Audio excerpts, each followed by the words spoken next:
Assalamualaikum warahmatullahi wabarakatuh. Salam sejahtera untuk kita semua. Sebelum saya memperkenalkan diri saya dan menyampaikan argumentasi saya secara lancang dan tepat, izinkanlah saya untuk mengucapkan terima kasih kepada Dewan Juri dan tim panitia yang sudah menyelenggarakan Lomba Debat Bahasa Indonesia dan memberikan kesempatan saya untuk menyampaikan argumentasi saya terkait mosi perdebatan kita kali ini. Perkenalkan, nama saya Aska Ibrahim dari Seman 23 Kabupaten. Saya secara tegas mendukung mosi ini yang berjudul Dewan ini percaya bahwa apatis terhadap politik merupakan sikap yang tidak bermoral.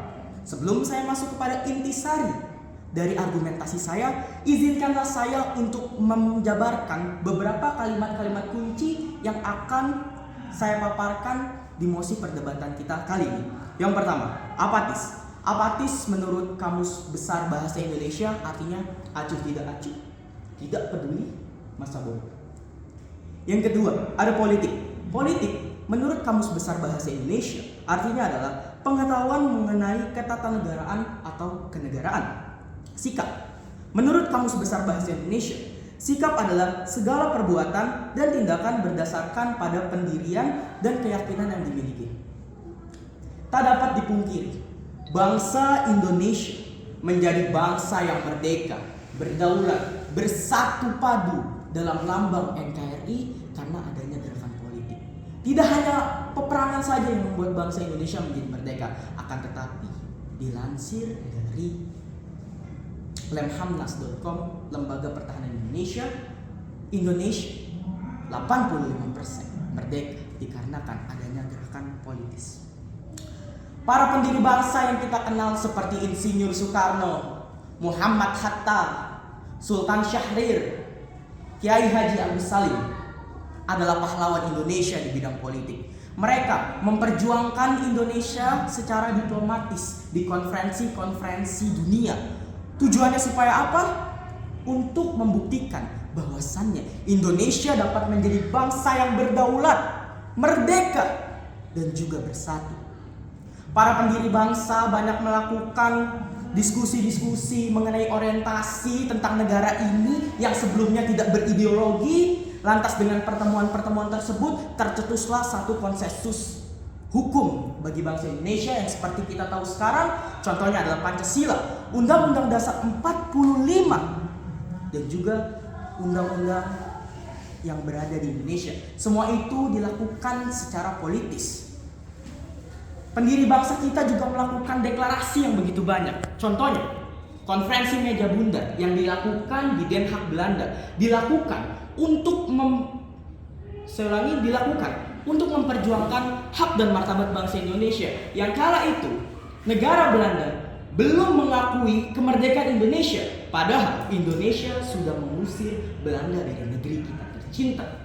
Lantas, ada segelintir orang yang apatis terhadap politis. Hal ini merupakan sikap yang tidak bermoral. Mengapa demikian? Saya berbicara dengan fakta. Yang pertama, ketika Anda apatis dengan politik, sama saja Anda mengkhianati para pendiri bangsa. Anda bisa berbahasa Indonesia, Anda bisa berpendidikan, tentunya karena bangsa Indonesia adalah bangsa yang merdeka. Mengapa demikian? Kita ambil satu contoh. Sumpah Pemuda yang dilakukan oleh para pemuda dari seluruh Indonesia untuk membahas tentang kesatuan kita, bagaimana bahasa, budaya, bangsa kita disatukan melalui gerakan politik, sehingga Anda sekarang bisa berbahasa Indonesia, tidak menggunakan bahasa-bahasa daerah. Hal itu karena adanya gerakan politik. Lalu ada gerakan Budi Utomo, yang saat itu para pelajar yang belajar di Hindia Belanda menentang kebijakan politik Belanda yang saat itu sangat merugikan bangsa Indonesia. Ada Raden Ajeng Kartini yang menulis buku Habis Gelap Terbitlah Terang. Beliau memperjuangkan hak-hak pendidikan wanita yang kala itu wanita hanya dianggap sebagai pelayan. Bahkan lebih parahnya, wanita di zaman itu hanya dijadikan hasrat untuk memuas bagi para koloni-koloni yang menjajah bangsa Indonesia.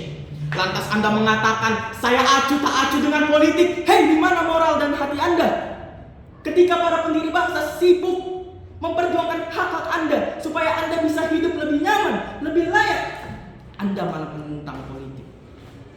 Tentunya politik memberikan gebrakan yang begitu besar bagi bangsa ini. Berapa banyak kemajuan yang dialami oleh bangsa ini tanpa sikap politis. Di bidang ekonomi, kita ambil contoh kasus 1998. Di kala itu kerusuhan massal terjadi. Penurunan Presiden Soeharto yang dilakukan oleh mahasiswa merupakan salah satu bentuk sikap peduli terhadap politik. Dengan hal itu, Indonesia bisa menjadi negara yang lebih maju. Dengan politik, Indonesia mampu mengembangkan visi-visinya. Yang kedua, kita semua ketika belajar di sekolah dasar, sekolah menengah pertama, sekolah menengah atas, tentunya kita diajari dengan Pancasila. Dalam sila keempat, kerakyatan yang dipimpin oleh hikmat, kebijaksanaan dalam permusyawaratan perwakilan. Bukankah ini menjadikan salah satu ideologis kita untuk selalu berpolitik? Dalam musyawarah, tentunya kita akan bertukar orientasi, gagasan, dan juga pemikiran. Supaya apa? Supaya bertujuan baik. Yang ketiga, ketika Anda tidak berpolitis, maka siap-siaplah bangsa ini akan dipimpin oleh pimpinan yang tidak baik. Ketika Anda melakukan golongan putih atau golput, tidak memilih pemimpin acuh tak acuh dengan keadaan politik, maka yang terjadi bisa membahayakan. Karena Anda tidak menggunakan suara Anda untuk kepentingan masyarakat. Bukankah jika pemimpin yang baik, jika pemimpin yang bisa melayani rakyatnya, bisa membangun bangsa Indonesia, bagaimana dalam Undang-Undang Dasar 1945 dalam pembukaannya bahwasanya Indonesia memiliki 4 tujuan, diantaranya adalah mencerdaskan kehidupan bangsa. Bukankah secara tidak langsung Anda cerdas karena sistem politik di Indonesia, karena sistem pendidikan di Indonesia? Bukankah di situ terdapat amandemen-amandemen tentang kurikulum, tentang pembangunan? Mungkin hanya itu saja yang bisa saya sampaikan. Assalamualaikum warahmatullahi wabarakatuh.